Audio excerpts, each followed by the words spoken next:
የደቡብ ኮሪያ ተዋጊ ጀት አብራሪዎች ፎቶ በመነሳታቸው ምክንያት መጋጨታቸውን አንድ ሪፖርት አመለከተም። የደቡብ ኮሪያ ባለስልጣናት እንደ አውሮፓውያን አቆጣጠር በ2021 ሁለት የሀገሪቱ ተዋጊ ጀቶች በአየር ላይ የተጋጩት አብራሪዎች ፎቶና ቪዲዮ ሲነሱ መሆኑን ደርሰንበታል እያሉ ነው።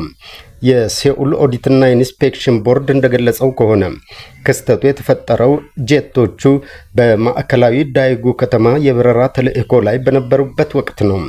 አብራሪዎቹ ምንም አይነት ጉዳት ሳይደርስባቸው የተረፉ ቢሆንም ግጭቱ በጄቶቹ ላይ ጉዳት በማድረሱ ለወታደራዊ ጥገና 880 ሚሊዮን የደቡብ ኮሪያ ዎን ማለትም ወደ $596,000 ወጪ ሆኗል። ከወታደራዊ አገልግሎት በገዛ ፈቃዱ የለቀቀው አንደኛው አብራሪ 88 ሚሊዮን ዎን ቅጣት እንዲከፍል ተደርጓል። ክስተቱ የተከሰተው አብራሪው በወታደራዊ ክፍል ውስጥ ያደረገውን የመጨረሻ በረራ ለማስታወስ በሚል ፎቶግራፎችን በአየር ላይ ለማንሳት በመፈለጉ መሆኑ ተነግሯል። የኦዲት ቦርዱ ዛሬ ረቡዕ ባወጣው ሪፖርት እንደገለጸው ጉልህ በረራዎችን ፎቶግራፍ ማንሳት በወቅቱ በአብራሪዎች ዘንድ በሰፊው የሚታወቅ ልማድ ነበር። እንደ ሪፖርቱ ከሆነ አብራሪው ከበረራው በፊት በተደረገ ገለጻ ላይ ይህን የማድረግ ፍላጎቱን ቀድሞ ተናግሮ ነበር። እርሱም የረዳት ማለትም ዊንግማን አውሮፕላን አብራሪ የነበረ ሲሆን በበረራው ወቅት መሪውን አውሮፕላን እየተከተለ ነበር። ወደ ካምፓቸው እየተመለሱ ሳለ በአየር ላይ የግል ተንቀሳቃሽ ስልኩን በመጠቀም ፎቶግራፍ ማንሳት ጀመረ። ይህን የተመለከተው መሪው አውሮፕላን አብራሪው በራሱ አውሮፕላን ውስጥ የነበረ ሌላ አብራሪ የረዳት አውሮፕላኑን ቪዲዮ እንዲቀርጸው ጠየቀ።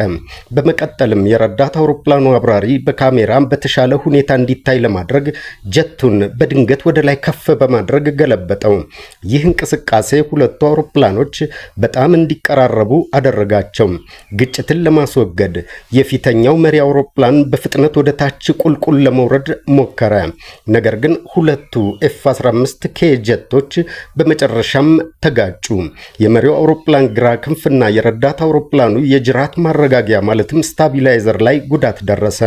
የደቡብ ኮሪያ አየር ኃይል የረዳት አውሮፕላኑን አብራሪ ከስራው ያገደው ሲሆን እርሱም ከዚያ በኋላ ወታደራዊ አገልግሎቱን ለቆ ለንግድ አየር መንገድ መስራት ጀምሯል። በመቀጠልም አየር ኃይሉ ሙሉውን የጥገና ወጪ ለመሸፈን አብራሪው 880 ሚሊዮን ዎን እንዲቀጣ ጠይቆ ነበር። አብራሪው በቅጣቱ ላይ ይግባኝ ሲጠይቅ ጉዳዩ በኦዲት ቦርድ እንዲመረመር ምክንያት ሆኗል። የረዳት አውሮፕላኑ አብራሪ የእርሱ ድንገተኛ እንቅስቃሴ ለግጭቱ መንስኤ መሆኑን ቢያምንም የመሪው አውሮፕላን አብራሪ ቀረጻ እየተካሄደ መሆኑን ያውቅ ስለነበር ለእንቅስቃሴው በዝምታ ተስማምቷል ሲል ተከራክሯል። የኦዲት ቦርዱ በመጨረሻ የረዳት አውሮፕላኑ አብራሪ መክፈል ያለበት አየር ኃይሉ ከጠየቀው ውስጥ 1/10ኛውን ብቻ እንደሆነ ወሰነ። አየር ኃይሉ አብራሪዎች የግል ካሜራዎችን ስለመጠቀማቸው ተገቢውን ቁጥጥር ባለማድረጉ የተወሰነ ኃላፊነትን ሊወስድ ይገባል ሲል ወስኗል። ቦርዱ በመጨረሻም የረዳት አውሮፕላኑ አብራሪ ከክስተቱ በፊት ጥሩ የሥራ ታሪክ እንደነበረውና አውሮፕላኑን በአስቸኳይ ተቆጣጥሮ በሰላም ወደ ካምፑ በመመለስ ተጨማሪ ጉዳት እንዳይደርስ ማድረጉን ከግምት ውስጥ አስገብቶለታል።